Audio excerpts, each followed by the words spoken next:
Welcome to the WRC podcast. I'm your host, Katrina Marie, and you're in the right place. Here at the Well-Rounded Counselor podcast, what you can expect is to learn, shift your thinking, and gain personal and professional growth. And if you have not yet done so, hit that subscribe button so you never miss another podcast episode. The conversation starts now.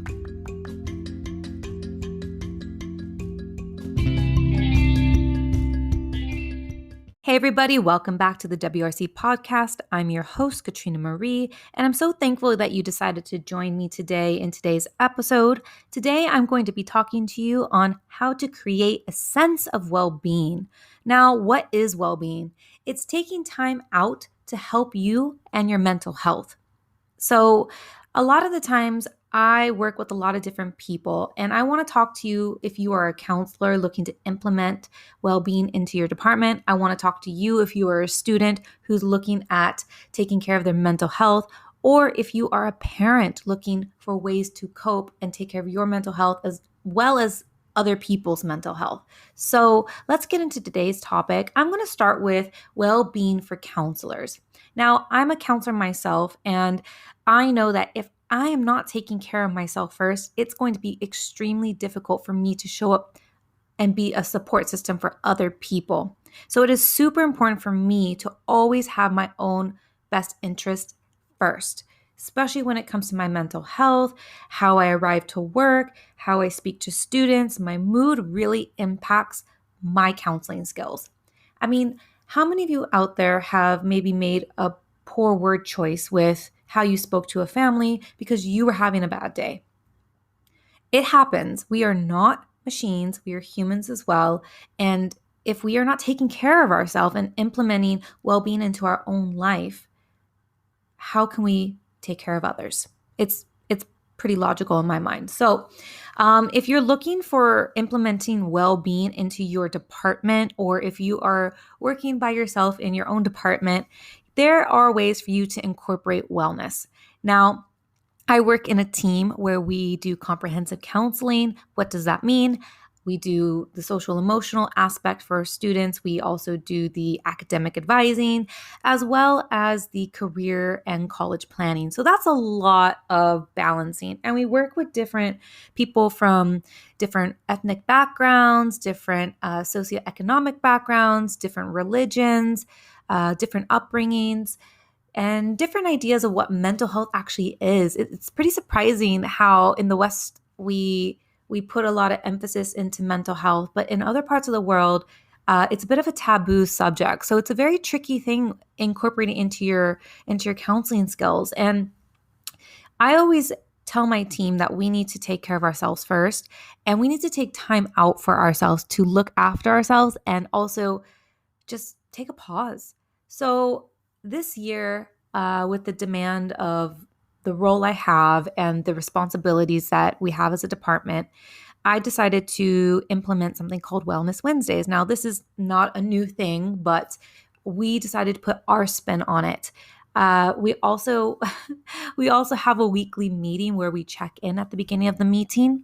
Now, this is something that is quite important because it's an opportunity for us to voice any major concerns or frustrations or situations we might be dealing with personally, and it could be affecting us in our day-to-day tasks.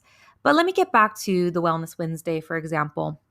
Not only did we implement Wellness Wednesday, that kind of came out of the idea of COVID, because we were feeling like we couldn't sit together for lunch anymore. We couldn't do things as a team because of social distancing and the rules set in place at work. So we had to come up with a creative way where we could be a team, do something fun, take 15 minutes out of our hectic schedule to just laugh and press the reset button and recharge ourselves. And this is something that's now become a necessity in our office. Every Wednesday, we're like, oh, is it Wellness Wednesday yet? Is it time?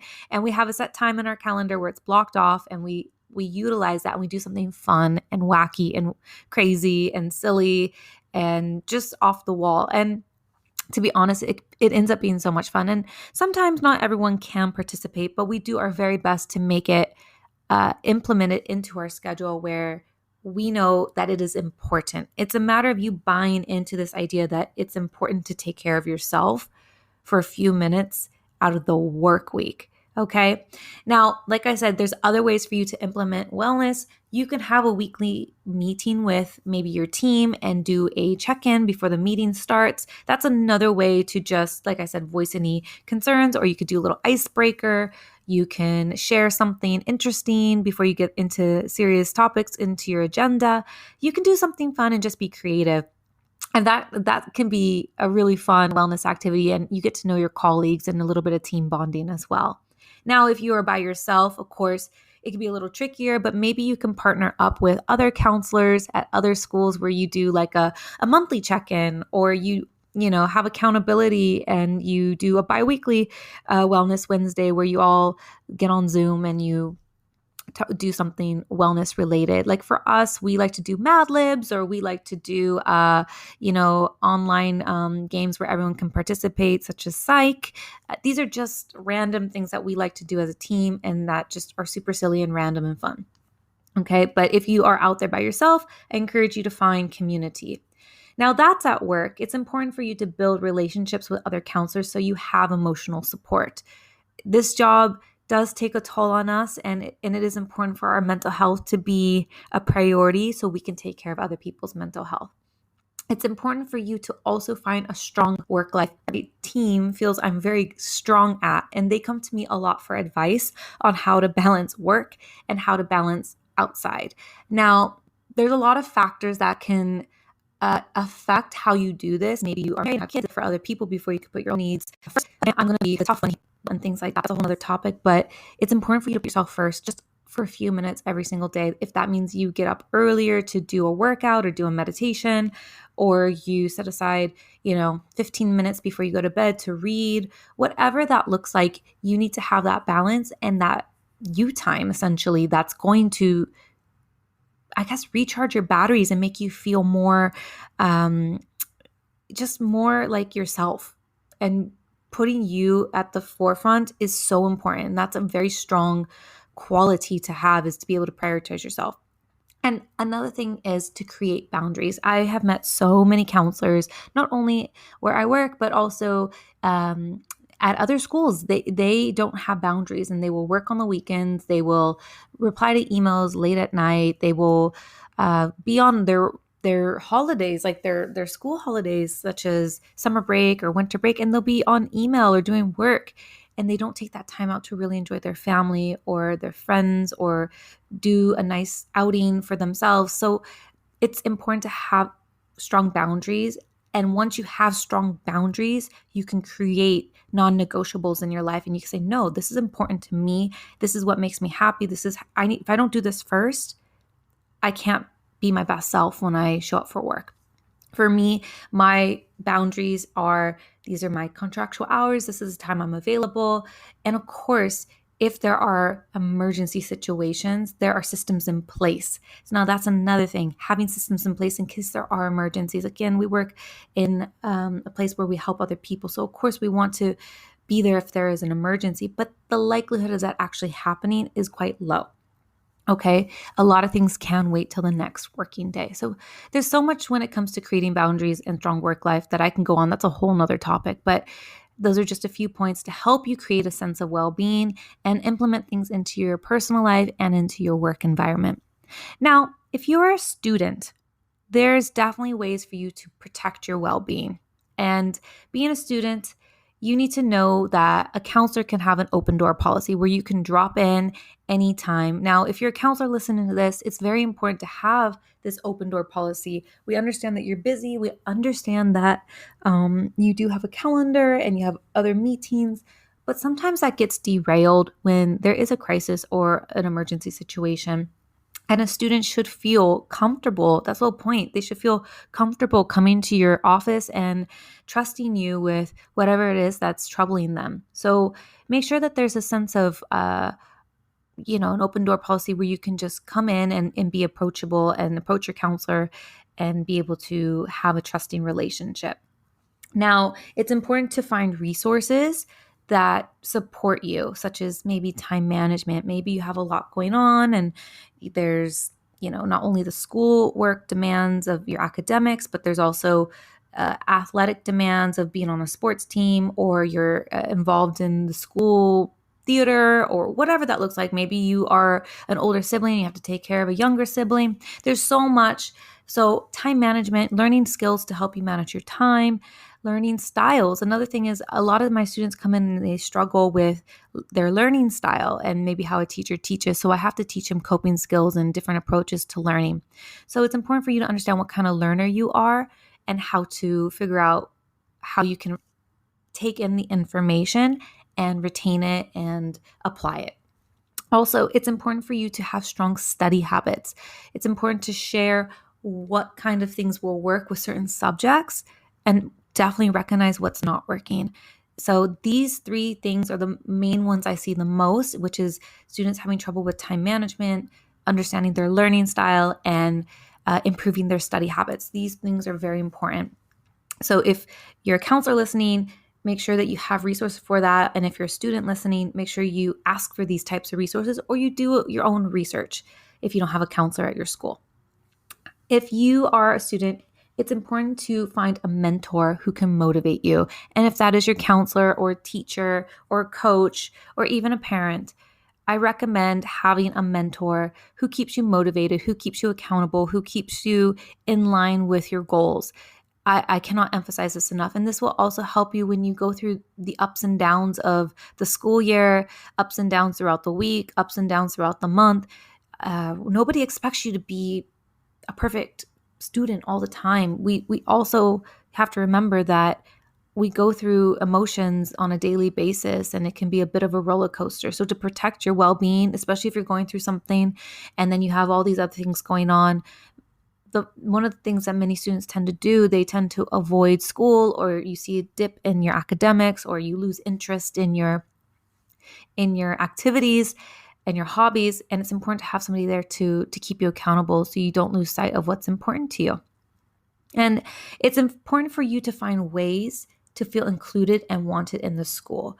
A lot of times I deal with students who are new, coming into a new school, new environment, new friends, and they don't feel like they belong. So it's important to create a sense of belonging, a sense of feeling included, and that, as a counselor, I always make it a very clear indicator that they can come to my office if they just don't have anyone to be with, and they can come talk to me if they're struggling with the adjustment, and identifying who is there to support them, whether it's their homeroom teacher or a teacher that they feel connected to, or an admin on the team, some high school administration, or they find an ambassador in the school, student government leader, someone who can help them navigate the hecticness of high school, we can call it. So finding ways to feel included is very important, and that will help you have a good sense of well-being. Finding academic support is also another important indicator to protect your well-being.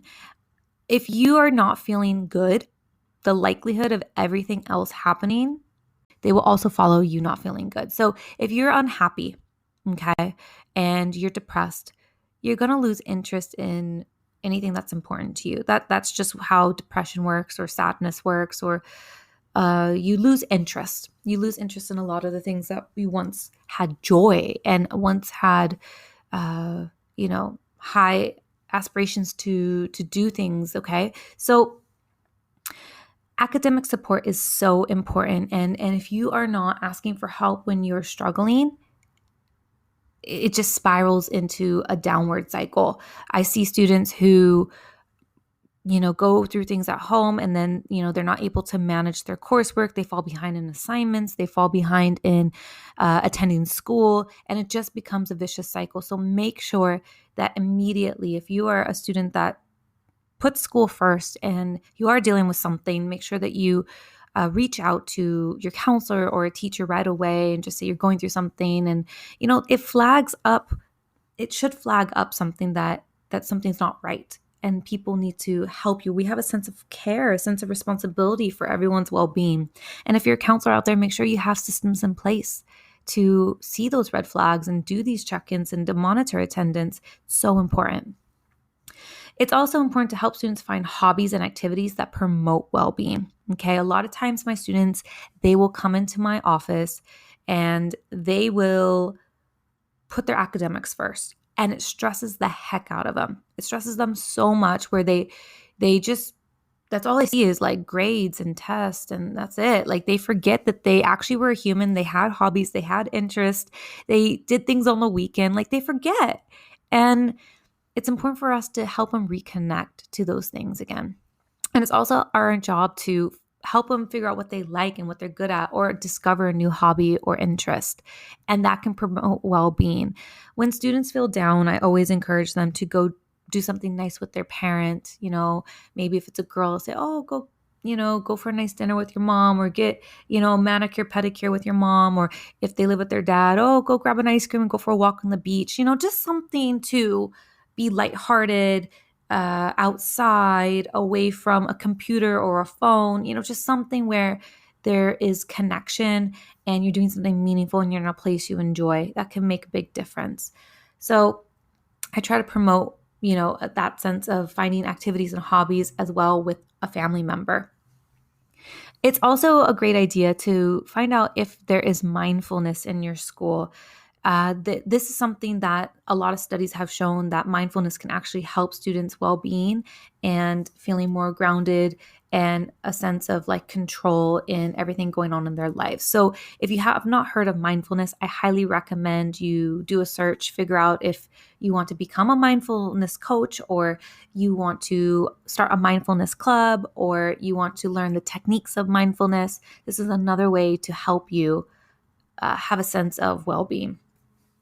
Also, if you're a student, it's important to know who your safeguarding team is in your school. So if you're feeling depressed, if you're feeling down, if you're having negative thoughts that are not good, make sure you know who you can go talk to that will protect you. And a lot of times this is a cry for help, to get support. And a lot of times this is there to protect your life at the end of the day. So a safeguarding team should be displayed throughout your school. And if you're a counselor listening to this is a fantastic tip of how you can implement, a support team for crisis situations, is having a safeguarding team in your school.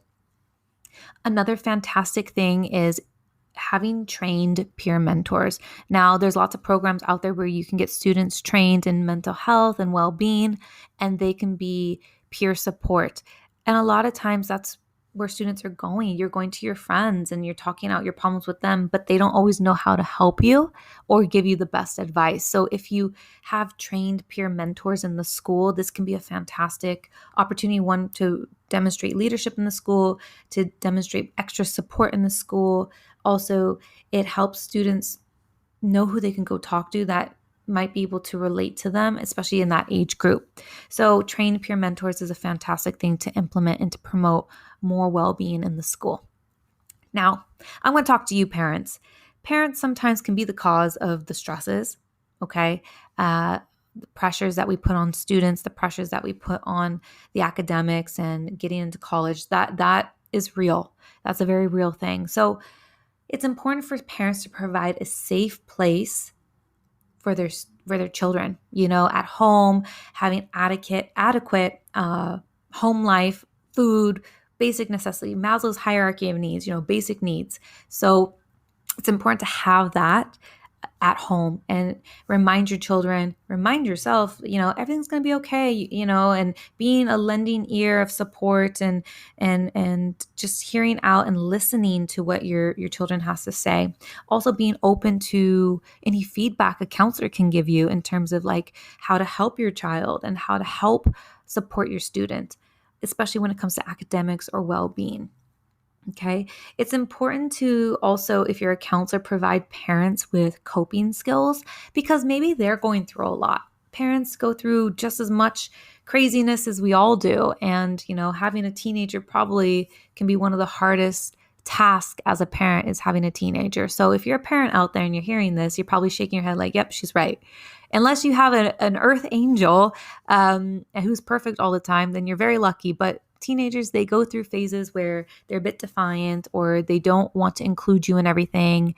And that can be a little hard. And especially if they're in a high stress academic environment, parents sometimes add the stress by putting on their own demands, or the students are stressed out and the parent doesn't know how to help. And they're trying to like scale them back and say, it's okay, you don't need to do all the studying. Like, be a teenager for a few minutes. So it's important that we as counselors help provide parents with coping skills for these things. It's also important for us to provide parenting tips. A lot of times I see this idea that I need to be my child's friend versus the parent. And I know that you're trying to be relatable and approachable and all that, but then there becomes a level of stepping up. There's a sense of responsibility and a sense of concern you need to have, especially if something isn't right. And if you need to seek help for your children, please do that. Find the local resources or reach out to the school if they know of any resources. Don't just try to do it all yourself and just, keep it internal in the house. Like, be open to getting professional help and be a parent and ask for help when you need it. It's important to implement family time. This is also a wonderful way to promote well-being in the home, whether you want to have a weekly one day where you guys do stuff as a family or every night you have dinner together. It's important to find time in the week, especially when there's so many distractions out there, especially when everybody's on social media and their phone and the phone is buzzing and ringing and all this stuff. And people have, hectic lives that they live. So it's important to create a day or a few hours of family time where all these distractions need to be put aside. And that can really enhance the relationships of the family. And it can also really enhance the well-being of everybody and getting a sense of like belonging and getting the love that you need in the family and creating the memories and the bonding. Because as you remember, I have other episodes that talk about empty nest syndrome. Your children will grow up and they will leave the house. You will grow up as a student and you will leave your parents and you will miss them. And these memories will stick with you forever. So create that family time, create that bonding. You'll really appreciate it in the long run. And you as a parent, although all of these tips, you deal with the stress of life, the stress of raising children, the stress of your own job and responsibilities, it's important for you as a parent to create personal well-being time as well. Take in some of the tips that I may have shared in this podcast about how to take care of yourself, whether that's exercise or going for a walk or playing music or watching a TV show or going to the spa or whatever that looks like for you. Everyone's so different. Reading your book, reading the newspaper, calling up a friend, calling up a family member. These things are so important for our well-being, especially laughing, connection, relationship. It promotes this sense of everything's going to be okay. I have a good life. All is well. So connect with some of these things, create that personal space in your daily routine, in your weekly routine. And I hope that this information has helped you, whether you are a counselor trying to create well-being in your own life or in your work environment. If you're a student, I hope that you've found some really helpful tips to help yourself if you're going through a tough time or you're just looking to maintain this happy-go-lucky nature that you have, okay? So make sure that you look up some of these tips that I may have mentioned. And if you're also a parent out there listening, I hope that you can see every perspective of how a counselor at your school can help and how important it is to have a great counselor at your school who cares about students, as well as taking care of your family, creating a strong well-being in the home, and also creating personal time for yourself so you can be the best parent possible.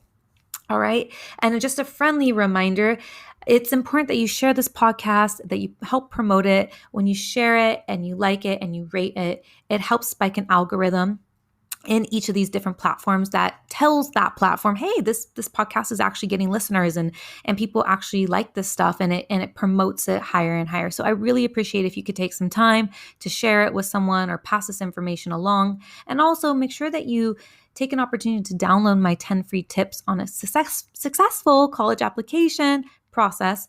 Also, make sure that you like and subscribe to my YouTube channel, The Well-Rounded Counselor. And just another lovely little reminder, I also have my Instagram at wellrounded_consulting.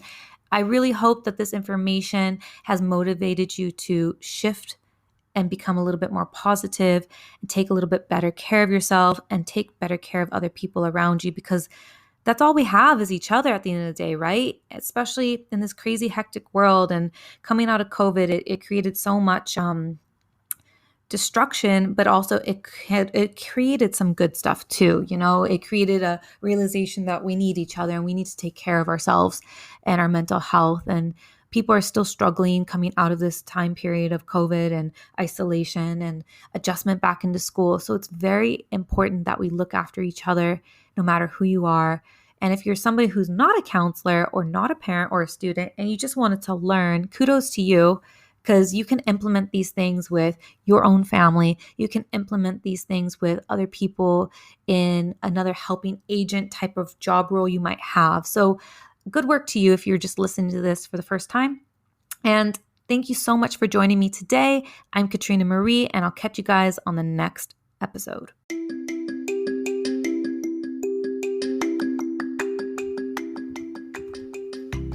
Did you love the episode? I hope you're feeling inspired and no longer feeling alone out there, and you're ready to evolve and become a better person. Make sure that you share this podcast or take a screenshot and post it on your social media. That's how you help spread this podcast organically, and people can find it much easier when you share, or share it with a loved one. I'm your host, Katrina Marie, and make it your mission to be a blessing in someone else's life today.